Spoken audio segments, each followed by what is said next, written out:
a place where arts, crafts, music, and theater come together. Welcome to Postmark LaFollette. About 2014, a friend of mine, Joanne McLeod Myers, and I knew the building had been empty for several years and thought that it would be a perfect venue to kind of highlight the arts, culture, and history of our community. And so consequently, we had gone, the city of LaFollette owned the building. We inquired about the use, and seeing as how the building had been empty since 2008, they had no problems with us utilizing it. The building had no air conditioning and was in rough shape.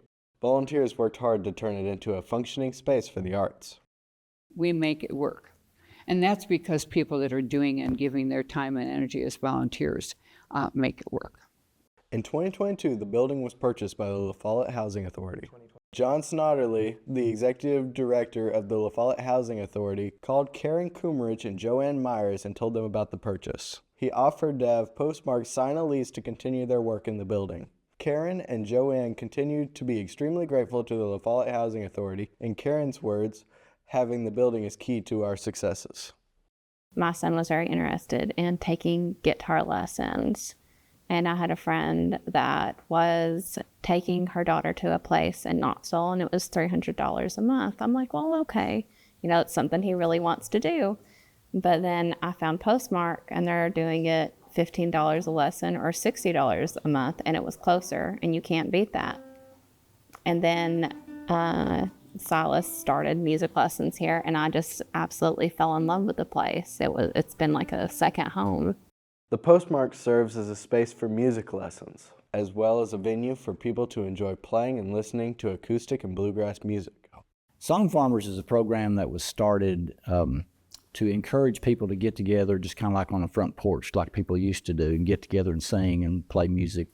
So we kind of split this up. There's a lot of bluegrass musicians around that want to play bluegrass. Song Farmers is more laid back, more singing based jam sessions, any sort of music, and then we kind of have the second half of that evening event, just kind of a general bluegrass jam.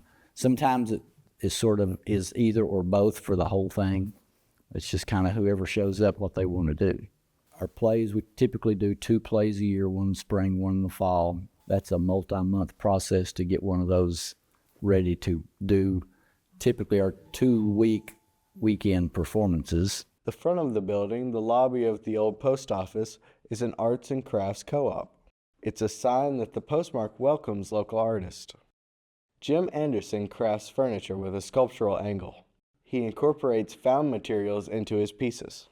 I found this piece of wood in the lake when the lake went down, and when I made this chair, I mounted it on the front, and I was thinking that it's kind of like a shoe shine chair, where you would sit in the chair and then there'd be a box down here, of course, instead of a shelf. But this is the box after it has deteriorated over a long period of time and has actually gone to practically nothing. The Postmark also hosts FilmWorks, an opportunity for locals of all ages to learn how to make their own short films that showcase the community. Through film, we try to capture the spirit of Campbell County, the people, the land, the history. And we try to do it through a narrative that is on film because that often has a connection with people. One of our first programs we did before the pandemic was actually where we had young people come in and create their own short films.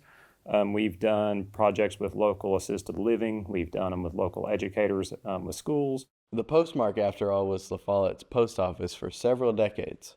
Local actor Sadie Bright honors Irene Miller, who was appointed by President Franklin D. Roosevelt as the first postmaster at the facility. Being Irene has been just a really fun and great opportunity.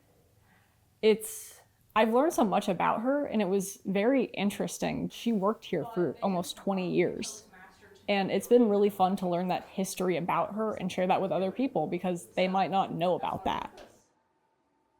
To learn more, search for Postmark LaFollette online or find them on Facebook.